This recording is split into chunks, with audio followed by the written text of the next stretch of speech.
United against Arsenal. You don't often get a big blockbuster game like that on the opening weekend of the season. Just give us an idea. You know, we saw Benjamin Sesko and Victor Gyökeres. It was billed as Sesko against Gyökeres. I mean, Sesko came on in the second half. Of course, Gyökeres started. Have you seen any glimpses of what fans can expect, or far too early to judge? No, I think it's a bit too early to judge. And you know how social media works and fan base work, and suddenly you'll try to look at everything. Gyökeres played an hour, Sesko played 30 minutes. They clearly, you could see, especially with the Gyökeres hour of football on the pitch, that there's still a lot of things for him to adapt to this Arsenal team and the way this team plays.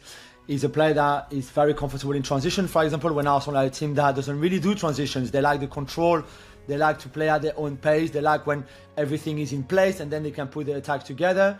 There's a couple of times where Odegaard is on the ball at Old Trafford on Sunday, where there's a ball there in transition for Gyökeres, and instead he keeps it, gets another touch, slows things down, and wait for Saka to be there on the right hand side, and then get everybody in place.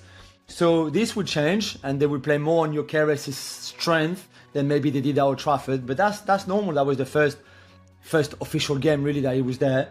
For Šeško, we saw how good Mbeumo and Cunha were, and how much already they've changed the attacking power for United. He would be the same, but again, he just needs a bit of time to adapt. He used to play in a front two with Openda at Leipzig. He's always really played in front twos.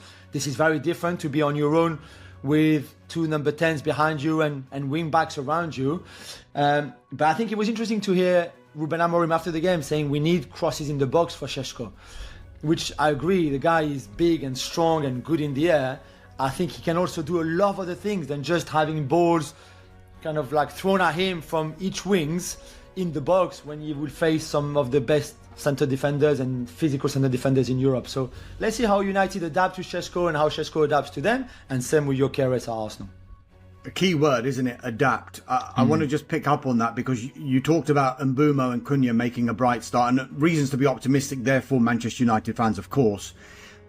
What does it mean for Bruno Fernandes? Because there's a lot of conjecture. He's United's best player for the past few seasons, and yet does he actually fit into a Ruben Amorim style of play, and where? Yeah, I think he fits now in that deeper role because they don't have a passer like him who can play there.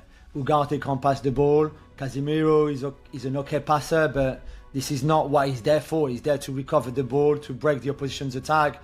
He needs somebody next to him that can pass the ball. That guy is Bruno. But you lose a lot of what Bruno would bring you if he was playing higher up the pitch.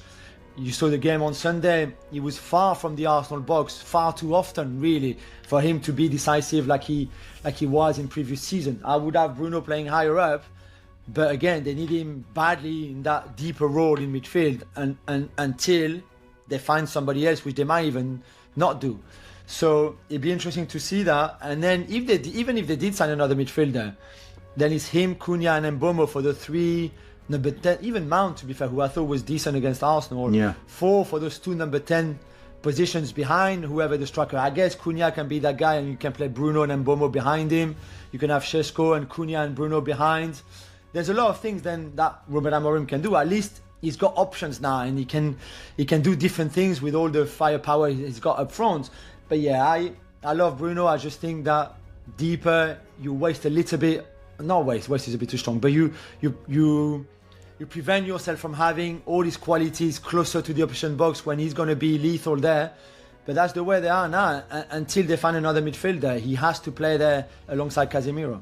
Well, they did find one, but they couldn't do the deal because it was going to prove too expensive, and Brighton said no with regard to Carlos Baleba. Do you think United may have learnt lessons from previous transfer windows, that previously you could argue that someone like Carlos Baleba might have been a first choice, and once that didn't happen, they thought we're going to have to get someone, and they spent huge amounts of money trying to get another midfielder to fill that role, not necessarily their first choice. Yeah. Would it be advisable for United just to take a step back, and if there's still a possibility in future transfer windows, maybe not January, but next summer, to maybe pursue Carlos Baleba again, is it worth the wait, and have they got enough for this season to be able to wait for that? Yeah, I think it's a great question. I think it's a great debate that they would have had internally. To Baleba is 120 million euros. Is that too much money? Maybe, but then he's one, outstanding. Two, he will be your midfielder for the next 10 years. When you have Casemiro at his age, Bruno at his age, Mainu, I mean, Amorim is not a fan. It's just as simple as that. And Ugarte, who has big limitations in his own game.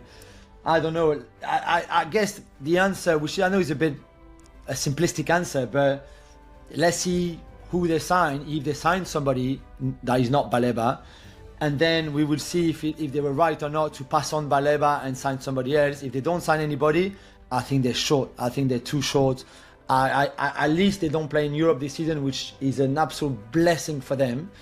But even for the Premier League, I'm not sure you can finish in the top 5, for example, with Casemiro, Ugarte, Mainu, and Bruno as your 4 options in those 2 deeper midfielders. I think that's not enough. That's not good enough. Yeah, it'd be interesting to see if they do go back into the market. As far as we're aware at this stage, with only a few days to go, it doesn't look likely. But of course, that can change. Look, midfield was an area. We've got to talk about the goalkeeper because Andre Onana, he wasn't dropped, according to Ruben Amorim. It just said, look, he hasn't trained that long. He hasn't had much game time. So Altay Bayindir came in. Was a huge fault for the goal. That can't be escaped. Gary Neville has suggested they have to go out and sign a new goalkeeper. Do you agree? And there's a certain Gianluigi Donnarumma who's available. Is he the answer? I agree that they need another goalkeeper. Like they went in for Donnarumma 2.5 months ago, 3 months ago. They got in touch with Enzo Raiola, his agent. You don't contact Donnarumma's agent if you don't want a goalkeeper. Otherwise, this is just stupid. Why would you do this?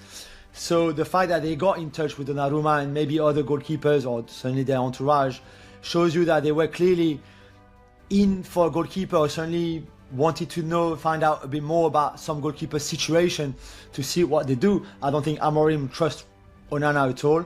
I think Bayindir is an okay goalkeeper, but just about good enough to be a number 2 at a club like United. Just about. But unless you sell Onana, you can't bring in a goalkeeper now. And who's going to sign Andre Onana right now with 10 days to go in the transfer window? I'm not sure. So I thought Donnarumma would be great for them. I think they can afford him. But the problem is, unless Onana goes, they can't. I don't think it would be wise for them to sign another goalkeeper. And that's where the difficulty is for them. On top of that midfielder that they are still chasing, that they want to sign, or maybe not because they might want to wait for Baleba another 6 months or another year. It's a little bit that uncertainty around what they do next, I think, is right up there. But for me, and Sunday showed it again, and what we saw from Onana last season, they need a better goalkeeper already for sure. I think also when you look before this window opened, a lot of the pundits and a lot of the experts says this is not a 1 window fix. This is a 3 or 4 transfer window fix. So maybe if they accept that, I know Manchester United fans will get excited because they've revamped their front 3, but then they got to be patient as well. And I think United fans might accept, because of the mistakes they've made in the past, that if there is that chance that Baleba can come, then it's going to be very difficult to bring in a midfielder now, because you might be spending the budget that would have helped you get Baleba next time. Just picking really up on what you said about Donnarumma though, Julien, where do you see him ending up then? If United aren't going to sell any of their goalkeepers, which it doesn't look likely at the moment, I think you've spoken about Manchester City and the whole Ederson situation, which we'll come to Ederson in a moment, very quickly on United and some of the potential outgoings there, Julien. Jadon Sancho, of course. What is going on? Well, we know that AS Roma are pushing to do that deal still. Gianpiero Gasperini is a really big fan of Jadon Sancho, and he's driving that deal. But I'm told it hasn't broken down on personal terms, but it looks like Sancho is looking at other options. Rasmus Hojlund as well, AC Milan desperately want to bring him in, but they want a loan with an option. Hojlund and United would prefer a permanent deal. I think Hojlund initially wanted to fight for his place at Manchester United, but I think he was given the message on Sunday loud and clear, not in the squad at all. And then, of course, there's Alejandro Garnacho. Gap in valuation between Manchester United and Chelsea. and he's made it clear he only wants to go to Chelsea because Bayern Munich have come in and he has rejected their advances. So it'll be interesting to see again there, because the focus definitely at Old Trafford is on departures.